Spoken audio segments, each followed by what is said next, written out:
de frères et ça, il n'était pas vraiment intéressé par sa maman. Quand sa maman lui disait quelque chose, il disait ah, je me fiche comme ça. Si sa maman lui parle, il s'enferme dans sa chambre. Et puis ils sont allés à l'église, on a parlé du respect. Et puis il a vu que le respect c'est bien. Il faut respecter sa maman. Si ta maman te dit quelque chose, il faut respecter. Et puis, il a demandé pardon à sa maman et puis ils sont devenus une famille. Et puis sa maman commence à s'intéresser à lui. Et puis ils sont réconciliés. Ok, qui peut encore ajouter, qui veut encore dire quelque chose? Oui, oui, Gloria. Les respects pour nous les enfants, il faut respecter nos parents, leur honorer. C'est ça le respect, il faut honorer nos parents. Si tu n'écoutes pas, les parents ne vont pas se sentir bien, il faut respecter les parents. C'est vraiment, pour tous les enfants, il faut toujours respecter les parents. Waouh, waouh, waouh. Qui veut encore quelque chose? Qui veut encore ajouter quelque chose? Oui, oui, Clette. C'est pas si le parent crie sur toi et parle sur toi, tu ne veux pas répondre parce que c'est mal poli. Si aussi un parent parle, il faut écouter. Il ne faut pas faire comme si tu n'écoutes pas. Bon, comme parfois on dit de vie, il ne faut pas faire de vie parce que c'est vraiment mal poli. Très bien. Qui veut encore? Oui, oui, Miana. Moi, mon réponse est, il est pareil, il te parle, toi tu sors à ta dehors. Ah, ça c'est pas aussi le respect, hein? Vraiment, merci beaucoup. Il faut comprendre, c'est comme ça avec les enfants. Qui veut encore ajouter quelque chose? Tu veux ajouter quelque chose? C'est quoi? Dans le micro. Diana. Faut écouter. Et pourquoi? Par la haute voix. Ressembler. Elle a dit il faut écouter le parent. Il faut comprendre, hein, nous les parents, parfois l'enfant apprend à parler. Vous voyez, vous imaginez, j'ai un grand frère, il s'appelle Ronsard. Mais l'enfant de mon frère l'appelle comment? Tado. Je me demande, il y a une relation entre Tado et Ronsard. Mais Ronsard comprend directement que non. Il m'appelle Tado. Oui, Cynthia, tu veux ajouter quelque chose? Dans le micro, Cynthia, il faut comprendre, je suis avec les enfants très intelligents. Là, moi, aujourd'hui, je ne vais pas développer. Parce que moi aussi, j'apprends. Oui, Cynthia. Si tu as fait quelque chose de mal et qu'on est en train de te reprocher, si tu parles, si tu continues à parler, c'est politesse. Il faut toujours attendre à quelqu'un que tu pas une personne te parle ou tu te tais. Voilà. Merci beaucoup, Cynthia. Vous avez compris, chers téléspectateurs, nous avons aussi besoin de votre participation concernant les respects. Enfants, tu dois nous écrire. C'est nous les enfants, nous les parents, nous disons souvent, moi on doit respecter, hein, c'est manque de l'éducation. Oui, c'est manque de l'éducation. Mais toi, enfant, tu as le devoir, tu as ce devoir de respecter tes parents. C'est pas seulement que moi l'éducation on a beaucoup. Non. C'est parmi tes devoirs. C'est vraiment important. D'ailleurs, le devoir numéro 1, de règles que tu dois respecter envers tes parents. Alors, comme l'histoire était bien relatée, oui, Miana, tu veux ajouter quelque chose? Non, moi, je laisse les enfants parler, hein, c'est comme ça. Oui, Miana, tu veux dire quoi? Il te frappe, maman, il frappe l'enfant, et toi, tu remets pas, c'est mauvais. Voilà! Si on te frappe, enfant, merci, Miana. Il faut comprendre. Moi, j'aime quand les enfants étalent les sujets comme ça, expliquent les sujets comme ça avec beaucoup de précision, avec beaucoup de certitude. Ça veut dire que toi, enfant qui est à la maison, il faut être attentif. Si maman te frappe, toi aussi tu remets. Ça, c'est de l'impolitesse. Très bien, Miana. C'est de l'impolitesse. Moi, on a une année, maman, toi, tu remets. Ce n'est pas ça. C'est contre le respect, c'est contre le devoir envers l'enfant. C'est ça, non? Ouais, envers les parents, c'est ça, non? Alors, nous avons suivi l'histoire. C'est très bien compris. Vous aussi qui êtes à la maison, bébé, tu veux parler comme Miana. Appelle, demande à papa. Maman, papa, moi aussi je veux parler. Oui, on t'a pas empêché de réagir, toi qui es à la maison. Alors nous allons continuer. C'était le respect, le règle numéro 1, le devoir de l'enfant envers le parent, c'est le respect. Comme a dit Gloria, c'est honorer le parent. Le respect, là, quand tu respectes le parent, tu l'honores directement. L'histoire était très bien relatée par Bénédicte. Elle a très bien relaté encore l'histoire. Elle a dit que l'enfant était toujours dans sa chambre. L'enfant a pensé que sa maman ne s'intéressait pas de lui. Il pensait que sa maman le négligeait, seulement que sa maman s'intéressait seulement à ses enfants. Or, sa maman aussi pensait, elle se disait que mon fils ici ne me respecte pas. Pourquoi je vais m'intéresser de lui? Voyez, parfois, maman a besoin de nous donner le bonbon, de chips, de biscuits, mais tant qu'on ne la respecte pas, c'est pour cela que nous n'avons pas cette grâce d'en bénéficier, de bénéficier de bonbons, de biscuits. Donc, toi, enfant, tant que tu es à la maison, tu as déjà compris le règle numéro 1, c'est le respect. Le règle numéro 1. Oui, Gloria, tu veux ajouter? Oui. Le respect sur quelqu'un, vous avez vu une grande personne, peut-être votre tantine vous a grandi, vous la manquez de respect, votre tantine va dire à sa mère, à votre mère que ton enfant est impoli, ça va pas faire du bien à votre maman, ça va pas du tout bien le faire parce que quoi on va reprocher à votre maman, mais elle vous a bien éduqué, donc vous devez respecter vos parents. Merci. Attends, Miana, je reviens. Attends, je sais que toi, tu es très intelligente là. Ok, merci beaucoup. Comme a dit Gloria, c'est pas seulement respecter maman. Quand elle dit là, oh, je dois toujours les respecter à maman. Non, même à tes aînés, tu as le devoir envers eux. Vous voyez? De respecter, comme nous venons de suivre la première vidéo qui parlait de respect entre les amis. Ils étaient là en train de jouer au foot. Alors l'autre s'est moqué de l'autre et puis ça n'a pas donné une très bonne chose. Alors tu dois aussi respecter ton ami qui est à côté là. Oh non, il y a poli trop. Oui, c'est le respect. J'ai le devoir tant qu'enfant d'accomplir auprès de mes amis, auprès de mes parents, auprès de mes aînés. Oui, Gloria. Et Miana. Je vais dire, hein, les parents écrivent pourtant, toi tu écris pour les parents, c'est mauvais. Oui, c'est mauvais si les parents prient sur toi et toi aussi tu dis maman, je vais pas, laisse-moi, oh, j'en ai marre. Surtout bana France, bana France, tu mangam, bana français wana, tu as toujours répliqué. Maman te dit comme ça, Bénédicte, tu dois laisser, je m'en fous, laisse-moi tranquille. C'est pas le respect, Vous avez regardé comme ça, c'est ça qu'elle fait, hein? C'est ça que tu fais. Non, heureusement ici, moi j'ai des enfants qui suivent à la lettre le devoir de l'enfant envers le parent. Donc toi, si tu es à la maison, tu veux nous dire quelque chose sur le respect, n'hésitez pas à nous écrire, nous allons lire votre SMS, n'hésitez pas à nous appeler, nous allons répondre à votre appel. Alors, cher enfant, nous avons compris quelque chose sur le respect. Toi là, quand tu frappes, tu remets, c'est pas poli. Ce n'est pas du tout le respect. Toi là, quand tu grondes et puis tu te fâches, tu répliques, ce n'est pas du tout le respect.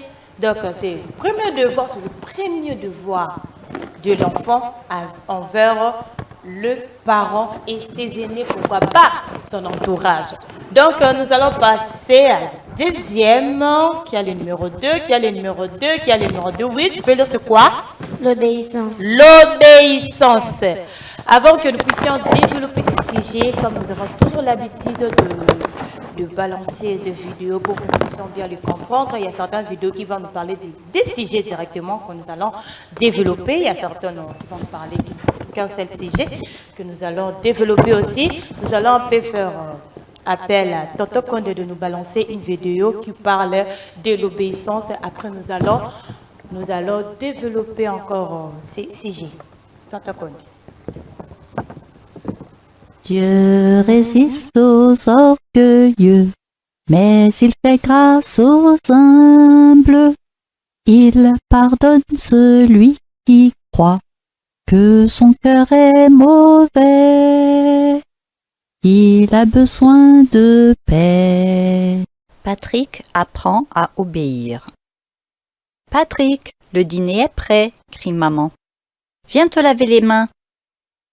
1 minute, maman, répond Patrick.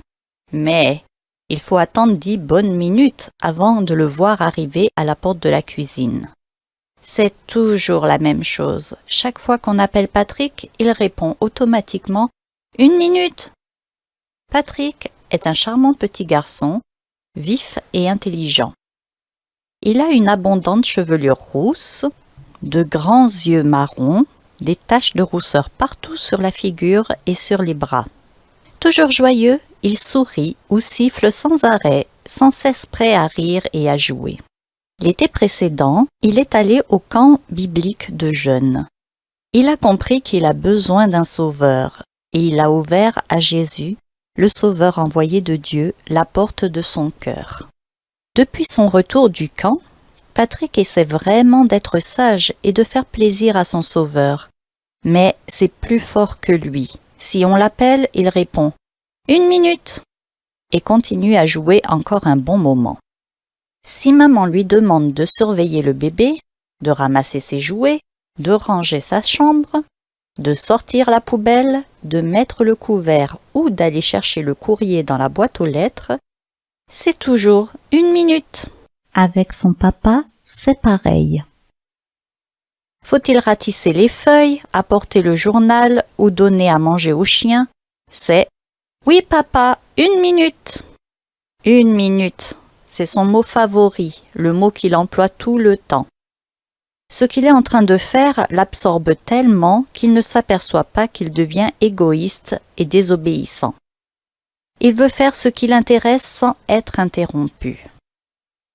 Est-il temps de se lever ou de se coucher, l'heure d'aller à l'école ou à l'église, le moment de faire ses devoirs, de se brosser les dents ou de se laver les mains ou n'importe quoi?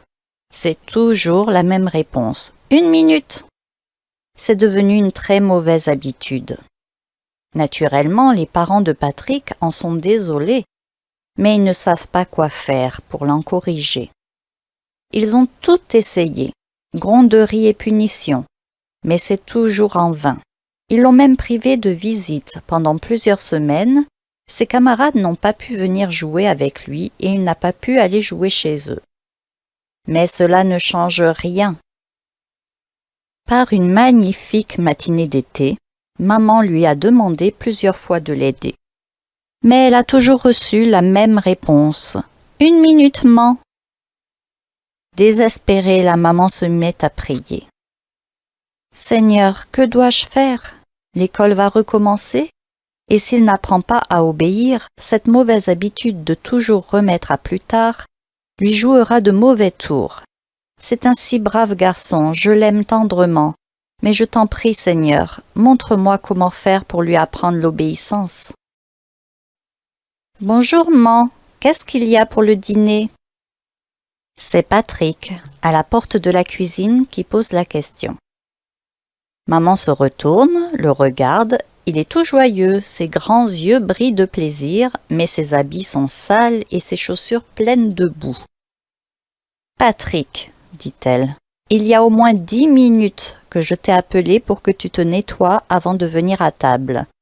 Pourquoi ne viens-tu pas quand on t'appelle? Regarde tes chaussures et tes habits. Est-ce que tu te rends compte que c'est très mal de toujours remettre à plus tard ce qu'on te demande de faire? Oh maman, répondit Patrick, j'étais occupé quand tu m'as appelé. Il ne me fallait que quelques minutes pour finir ce que j'avais commencé. Tu sais, Patrick, gronde maman, les autres aussi sont occupés. Essaie de penser un peu aux autres. Dieu n'aime pas qu'on agisse en égoïste et moi, cela me fait beaucoup de peine. La désobéissance est un péché. Essaie d'y penser et tâche d'obéir promptement à l'avenir. Après le repas, Patrick retourne au jardin et décide de jouer à Tarzan. Il y a un pommier au fond de la cour qui ressemble, pense-t-il, à un arbre de la jungle. Debout sur une chaise de jardin, il attrape une branche basse et réussit à se hisser, grimpant de branche en branche, il arrive au sommet de l'arbre. Sa maman de la fenêtre de la cuisine l'aperçoit perché là-haut et lui crie « Patrick, attention de ne pas tomber, ne descends pas trop vite. Et si tu as besoin de moi, appelle-moi. »« Très bien, maman, entendu, je t'appellerai. » Il s'amuse un bon moment, regarde les gens qui passent dans la rue, aperçoit des chiens et des chats et même un bouc dans le jardin du voisin. Il décide que c'est un gros rhinocéros avec des cornes terribles. Il est Tarzan, le grand, le brave, toujours prêt à aller au secours des gens en bondissant de branche en branche à travers la jungle. Il s'amuse bien lorsqu'il aperçoit au bout de la rue la voiture du marchand de glace. « Oh, quelle chance !» crie-t-il. « Je veux un double cornet de glace au chocolat !» Et il se met à descendre. Mais il est monté beaucoup plus haut qu'il ne pensait, et lorsqu'il regarde en bas, il a peur. Impossible de sauter, ni même de descendre trop vite. Il décide d'appeler sa maman à l'aide. « Maman, oh maman, aide-moi à descendre !» crie-t-il. « Le marchand de glace arrive et je voudrais en acheter. » Sa maman s'essuie les mains et se dirige vers la porte, prête à aider son petit garçon, comme toutes les mamans. Mais tout à coup, elle s'arrête et pense. « Il est en sécurité là-haut. Si je le faisais attendre, il comprendrait peut-être. » Alors elle lui crie. « Une minute, Patrick. Il ne me faut que quelques minutes pour finir mon travail, » répond-elle en souriant. Patrick a beau crier, s'agiter, hurler. Maman ne bouge pas. Elle voit qu'il ne risque rien et qu'il est inutile de courir. Puis c'est le silence. La voiture du marchand de glace est passée devant la maison et disparaît derrière le tournant. La cloche devant la voiture tinte joyeusement, mais cela ne console pas Patrick. Après quelques minutes, maman sort et se dirige vers le pommier. Patrick pleure. « Maintenant, mon chéri, » dit-elle, « j'ai fini mon travail, je vais t'aider à descendre. » Lorsqu'enfin il arrive à terre, les larmes recommencent à couler sur ses joues rondes. « Oh maman, » dit-il en sanglotant, « le marchand de glace est parti et j'avais tellement envie d'une glace au chocolat. Pourquoi n'es-tu pas venu quand je t'ai appelé ?»« Mais, mon garçon, je t'ai répondu 1 minute. C'est ce que tu dis toujours, n'est-ce pas ?» Sa voix est grave et son regard sévère. Et tout à coup, Patrick comprend. Il s'arrête de pleurer, lève la tête vers sa maman et demande « C'est vraiment comme ça que ça vous fait à papa et toi quand je ne viens pas tout de suite ?»« Oui, c'est comme ça. Tu vois que c'est énervant et même cela peut faire mal. »« Oh maman, pardon. »« Je te promets que je ne dirai plus 1 minute. » Je me rappellerai qu'il faut venir tout de suite lorsqu'on m'appelle. »« C'est bien, Patrick. Mais ne crois-tu pas qu'il faut demander au Seigneur Jésus de t'aider ?» Et là, sous le pommier, Patrick et sa maman se mettent à genoux pour prier. Patrick demande à son Sauveur de lui pardonner son égoïsme et sa désobéissance, et de l'aider à obéir tout de suite à l'avenir. Il se relève et maman propose « Allons à la cuisine, mon garçon. Je crois que nous trouverons de la glace dans le congélateur. »